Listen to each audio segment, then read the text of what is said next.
ಎಷ್ಟು ಈಸಿಯಾಗಿ, ಎಷ್ಟು ಸಿಂಪಲ್ಲಾಗಿ, ಎಷ್ಟು ಟೇಸ್ಟಿಯಾಗಿ ಅವರೆಕಾಳು ಪಲ್ಯನ ಮಾಡ್ಬೋದು ಅಂತ ನಾನಿವತ್ತು ತೋರಿಸ್ತೀನಿ.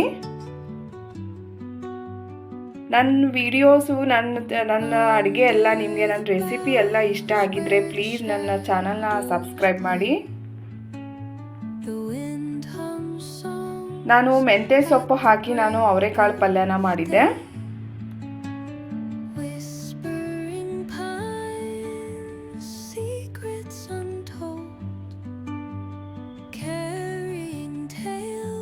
ಅವರೆಕಾಳು ಪಲ್ಯ ಮಾಡಲಿಕ್ಕೆ ನಾನು ಕುಕ್ಕರಲ್ಲಿ 1 ಸಿಟಿ ಅಥವಾ 2 ಸಿಟಿನಲ್ಲಿ ನಾನು ಅವರೆಕಾಳನ್ನು ಕೂಗಿಸ್ಕೊಂಡಿದ್ದೀನಿ. ಬೆಳ್ಳುಳ್ಳಿ, ಕಸ್ತೂರಿ ಮೇಥಿ, ಟೊಮ್ಯಾಟೊ ಮತ್ತು ಸಣ್ಣಗೆ ಹೆಚ್ಚಿದ ಈರುಳ್ಳಿ. ಆಮೇಲೆ ನಾನಿಲ್ಲಿ ಫ್ರೆಶ್ ಮೆಂತ್ಯ ಸೊಪ್ಪು ತೊಗೊಂಡಿದ್ದೀನಿ, 1 ಸೀಡು ಫುಲ್ ತೊಗೊಂಡಿದ್ದೀನಿ. ಆಮೇಲೆ ನಮಗೆ ಒಂದು ಸಣ್ಣ ಜಾರಲ್ಲಿ ನಾವು ಒಣ ಕೊಬ್ಬರಿನ ಮತ್ತು ಈ ಬೆಳ್ಳುಳ್ಳಿನ ಸಣ್ಣಗೆ ರುಬ್ಕೋಬೇಕು. ಇವಾಗ ನಾನು ಈ ಒಣ ಕೊಬ್ಬರಿ ಮತ್ತು ಬೆಳ್ಳುಳ್ಳಿನ ಸಣ್ಣಗೆ ರುಬ್ಕೋತಾ ಇದ್ದೀನಿ. ನೋಡಿ, ಈ ಥರ ನಾನು ಸಣ್ಣಗೆ ರುಬ್ಕೊಂಡಿದ್ದೀನಿ. ಈ ಥರ ಬಾಣಲಿ ಇಟ್ಬಿಟ್ಟು ಅದಕ್ಕೆ ನಾನು ಒಗ್ಗರಣೆಗೆ ಎಣ್ಣೆ ಹಾಕ್ತಾ ಇದ್ದೀನಿ. ಇದಕ್ಕೆ ಸಣ್ಣಗೆ ಹೆಚ್ಚಿಟ್ಕೊಂಡಿರೋ ಈರುಳ್ಳಿ ಹಾಕ್ತಾ ಇದ್ದೀನಿ.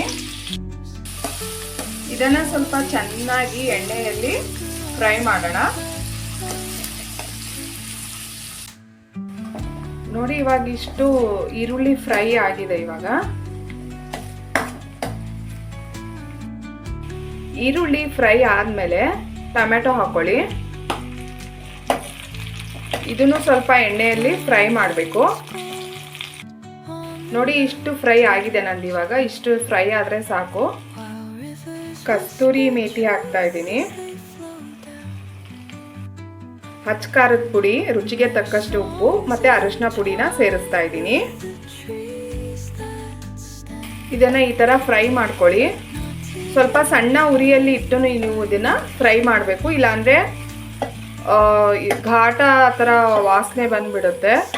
ಸಣ್ಣ ಉರಿಯಲ್ಲಿ ಈ ಥರ ಫ್ರೈ ಮಾಡಬೇಕು.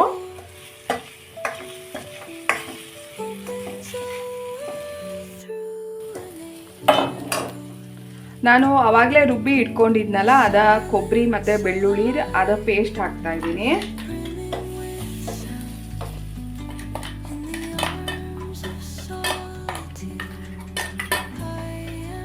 ಇದನ್ನು ಸ್ವಲ್ಪ ಈ ಥರ ಫ್ರೈ ಮಾಡಿ.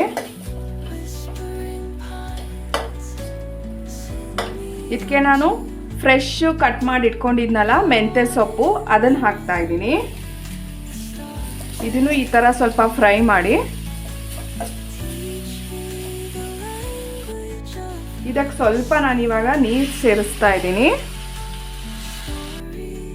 ಇನ್ನೊಂದು ಸ್ವಲ್ಪ ನೀರು ಹಾಕಿಬಿಟ್ಟು ಇದು ಸ್ವಲ್ಪ ಹಸಿ ವಾಸನೆ ಎಲ್ಲ ಹೋಗಬೇಕು, ಅಲ್ಲಿವರೆಗೂ ನಾವು ಇದನ್ನು ಕುದಿಸೋಣ.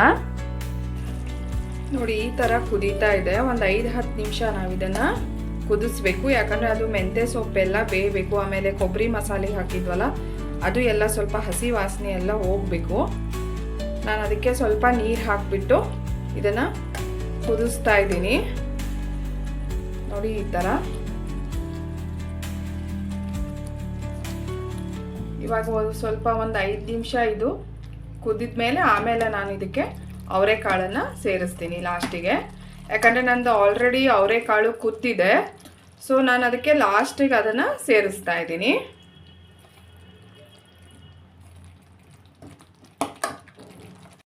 ನೋಡಿ, ಮೇಲ್ಗಡೆ ಎಲ್ಲ ಎಣ್ಣೆ ನಿಂತ್ಕೊಂಡಿದೆ.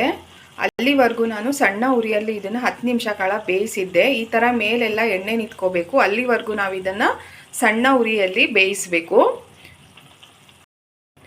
ನಾನು ಅವರೆಕಾಳನ್ನು ಕುಕ್ಕರಲ್ಲಿ ಬೇಯಿಸಿದ್ನಲ್ಲ, ಅದನ್ನು ಇವಾಗ ಹಾಕ್ತಾ ಇದ್ದೀನಿ.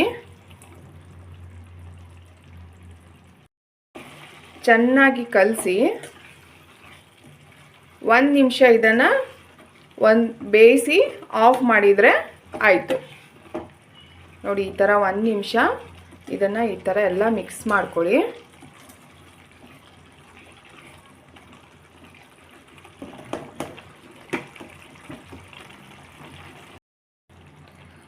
ಘಮ ಘಮ ಅವರೆಕಾಳಿನ ಪಲ್ಯ ರೆಡಿ ಆಯಿತು. ತುಂಬ ಹೆಲ್ದಿ ಮತ್ತು ನ್ಯೂಟ್ರಿಷಿಯಸ್ ಕೂಡ. ಇದನ್ನು ನೀವು ಚಪಾತಿ ಜೊತೆ, ಅನ್ನದ ಜೊತೆ, ರೊಟ್ಟಿ ಜೊತೆ, ಕುಲ್ಚಾ ಜೊತೆ, ಯಾವ್ದ್ರ ಜೊತೆ ಬೇಕಾದರೂ ನೀವು ಇದನ್ನು ತಿನ್ಬೋದು.